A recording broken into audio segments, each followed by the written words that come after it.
नमस्कार, आप नव हिंदुस्तान देख रहे हैं। मैं हूं आपके साथ ब्रजेश शर्मा। और अभी रसिया और यूक्रेन के बीच में युद्ध जैसे माहौल हैं। युद्ध हो रहे हैं। लगातार रसिया की सेना यूक्रेन पर हमला कर रही है। इस बीच भारत के करीब 20,000 स्टूडेंट्स वहां पर फंसे हुए थे, जिसमें से तमाम छात्रों को भारत सरकार वापस ले आ चुकी है। लेकिन अभी भी खार्किव और सोमी जैसे शहर में तमाम स्टूडेंट्स जो फंसे हुए हैं, उसमें से एक कुशीनगर के छात्र हैं जो यहाँ पर आए हैं। हम उनसे बातचीत करेंगे कि अभी वहाँ पर क्या माहौल है और कैसे लोग सर्वाइव कर रहे हैं। भारत के लोग सर्वाइव कैसे कर रहे हैं, भारत के स्टूडेंट कैसे सर्वाइव कर रहे हैं, और भारत सरकार की जो तमाम दावे थे वो कितनी मूर्त रूप ले रही हैं। पहले तो अपना नाम बताइए। मेरा नाम मज़हर अली है। आप कौन सी पढ़ाई करते थे और यूक्रेन में किस शहर में और किस कॉलेज में पढ़ते थे? मैं MBBS की पढ़ाई कर रहा था। मैं 4th ईयर का स्टूडेंट हूँ। मेरे कॉलेज के नाम ओडिशा नेशनल मेडिकल यूनिवर्सिटी है। मैं ओडिशा शहर में पढ़ता था। तो जब यूक्रेन पर रसिया ने आक्रमण किया, हमला किया, तो उस समय सबसे पहले आप लोगों को क्या इन्फॉर्मेशन दी गई थी भारत सरकार द्वारा? भारत सरकार द्वारा केवल एडवाइजरी जारी की गई थी कि आप लोग अभी छुपे रहें। अभी कोई वो नहीं किया जा रहा है कि मतलब क्या कहते हैं उसको, कि अभी आपका प्रोसेस चल रहा है, बट अभी कोई भी वैसा नहीं, इवोक्यूएशन के लिए कोई भी वो नहीं किया जा रहा था। हम लोग को 24 तारीख को सुबह के टाइम पे हम लोग को हमारे शहर में हमला हुआ था। तो हम लोग को बस यही। आप किस शहर में पढ़ते थे? Odisha national medical university, Odisha शहर में मैं रहता हूँ। तो वहाँ पे ये किया गया था कि जैसे कि हम लोग को बताया जा रहा था कि जैसे ही गोली और बम वम गिरे तो हम लोग जाके बंकर में रहना है। ठीक है, भारत सरकार द्वारा कोई भी मतलब एडवाइजरी जारी कर रहे थे, बट कोई उसका वो नहीं हो रहा था कि कोई भी हम लोग को अपने रिस्क पे ही निकलना था वहाँ से। तो आप इंडिया वापस आ चुके हैं। इंडिया वापस आने और युद्ध के बीच की जो जर्नी रही वो हमें बताइए कि कैसे वहाँ पे हालात हैं और भारतीय छात्र कैसे सर्वाइव कर रहे हैं। वहाँ पे हालात तो क्या बताएं, हालात तो बहुत ही नाजुक था। वहाँ पे हम लोग को बहुत ही मुश्किल दौर से, आज तक ऐसी ज़िंदगी में हम लोग नहीं ऐसा अनुभव लिए हैं कभी भी कि इस तरीके का हम लोग को मीलों दूर चल के जाना पड़ता था। और उसके बाद से आने के बाद से वहाँ पे फिर लाइन में लगना था। फिर लाइन में लगने के बाद से एक लाइन से फिर दूसरे लाइन में हमें जाना रहता था। फिर वहाँ से बॉर्डर क्रॉस करने के लिए एक एक दो दो बच्चों को वो जो यूक्रेनियन वो थे वो पार करवाते थे हम लोग को। मैं खुद बताऊँ अपना, मैं 12 घंटा खड़ा रहा बैग लेके कि हमारा अब नंबर आएगा, अब नंबर आएगा।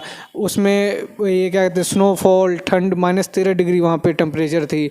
बहुत मुश्किल हो रहा था वहाँ पे आने के लिए, मतलब बॉर्डर क्रॉस करने के लिए। यूक्रेन में आप लोगों को खाने पीने की व्यवस्था कौन कर रहा था? क्योंकि जब आप ट्रैवल कर रहे थे तो खाने तो लिमिटेड होंगे, तो कैसे आप लोग व्यवस्था हो पा रही थी? क्या यूक्रेन की सरकार या भारत की जो मंत्रालय हैं, जो विदेश मंत्रालय, वहाँ पे काम कर रहा था? नहीं, भारत की कोई मंत्रालय काम नहीं कर रही थी। वहाँ पे जो यूक्रेन के NGO वाले थे वो हम लोग की मदद कर रहे थे। कि जैसे हम लोग जब हम रोमानियन बॉर्डर पे आए थे, वहाँ से हम लोग को अलग अलग जगह कैंप मिला था। वहाँ पे हम लोग को हर चीज़ प्रोवाइड किया जा रहा था खाने के लिए, जो वो दे सकते हैं। ये सब था वहाँ पे। सोशल मीडिया पे ऐसे तमाम वीडियोस वायरल हो रहे हैं जिसमें वहाँ पर छात्र रो रहे हैं, लगातार सरकार से गुहार लगा रहे हैं कि हमें वापस लाइए।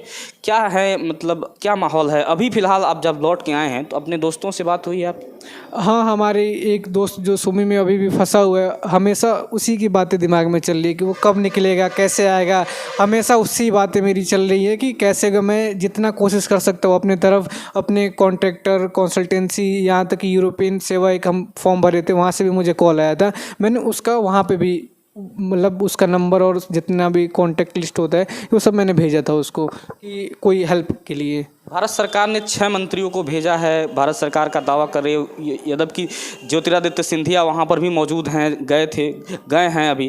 क्या लग रहा है कि क्या इन लोगों के जाने के बाद भी कोई आप लोगों को या वहाँ भारतीय छात्रों को मदद मुहैया हो पा रही है? हाँ, बिल्कुल बिल्कुल, वो मिले थे हमसे, हमारी खुद भी बात हुई उनसे। काफ़ी मदद हो रही है। उनके आने के बाद से कुछ और ज़्यादा ही प्रोसेस स्टार्ट हो गया जल्दी, मतलब काम करने का। जैसे कि हम जब मेरी वहाँ से इवैक्यूएशन हुई थी तो वहाँ पे 2-4 ये इंडियन एयरफोर्स की वो आई थी, चार्टर प्लेन आई थी। और हम खुद मैं एयर इंडिया एक्सप्रेस से मैं आया था।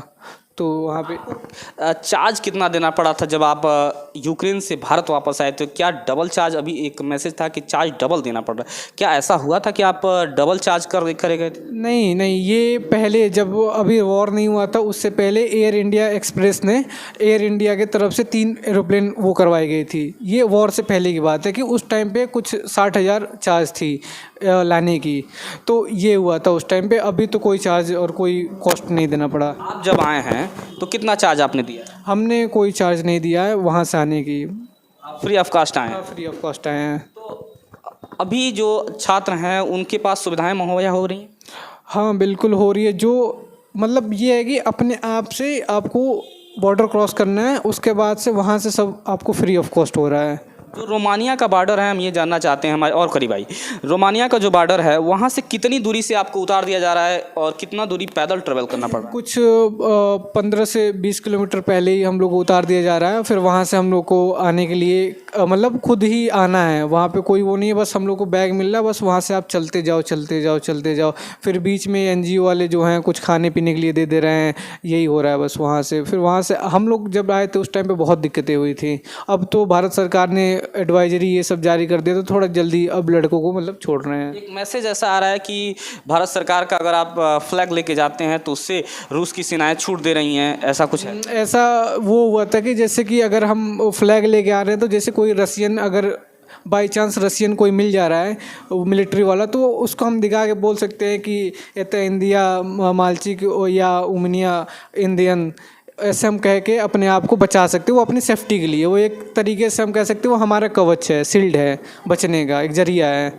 जी न्यूज़ एक बड़ा चैनल है, उन्होंने एक वहाँ पे सुधीर चौधरी उसके एंकर हैं, उन्होंने कहा था कि भारत सरकार के पहल पर 7-8 घंटे के लिए युद्ध रोका गया था, ऐसा कुछ हुआ था क्या?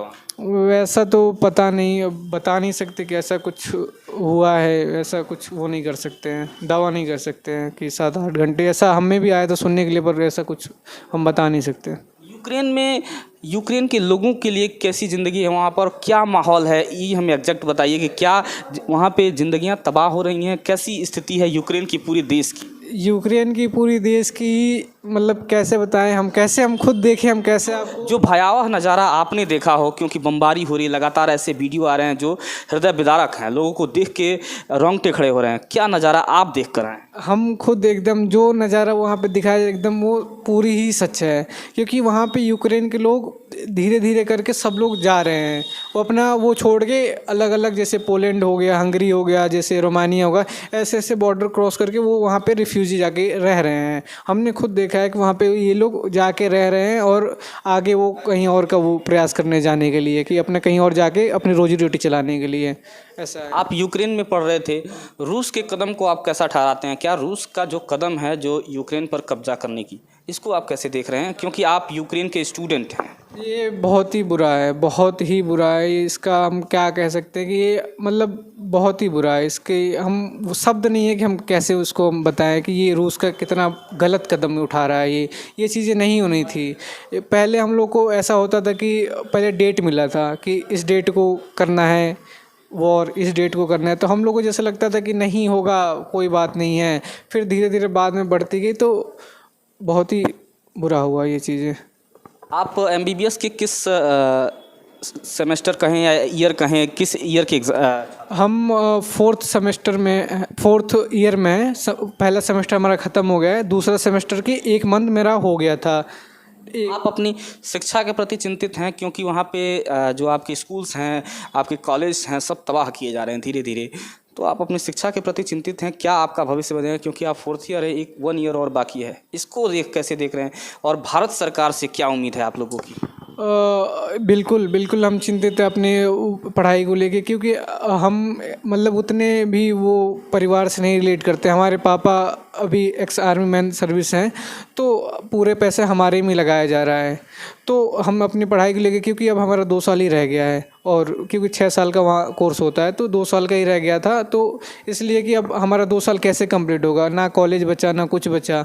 तो इसके लिए भारत सरकार से यही है कि यहाँ पे कुछ किया जाए, यहाँ पे हम लोग को कोई वो दिया जाए कि हमारा कोर्स कंप्लीट हो। भारत सरकार से यही मेरी दरख्वास्त है। भारत सरकार से आप लोग चाहते हैं कि हमें कहीं एडजस्ट किया जाए जहां हम यहाँ पे पढ़ाई कंप्लीट कर पाएँ।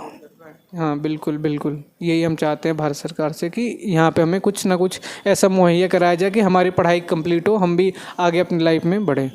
आप अपने दोस्तों के प्रति चिंतित हैं? बिल्कुल बिल्कुल, हमारे दोस्त अभी एक नरेंद्र मखवाना करके हैं। कितने आपके जो कनेक्शन में आपके हैं, जो कनेक्ट हैं आपसे, कितने दोस्त हैं, जरा नाम हमें बताइए। मेरे कनेक्ट में मतलब 5-10 स्टूडेंट हैं जो कि सूमी में पढ़ते हैं, जो हमारे साथ हमेशा हम लोग से बातें चीतें होती रहती है, पर मुझे नहीं पता था कि वो नहीं निकले हैं।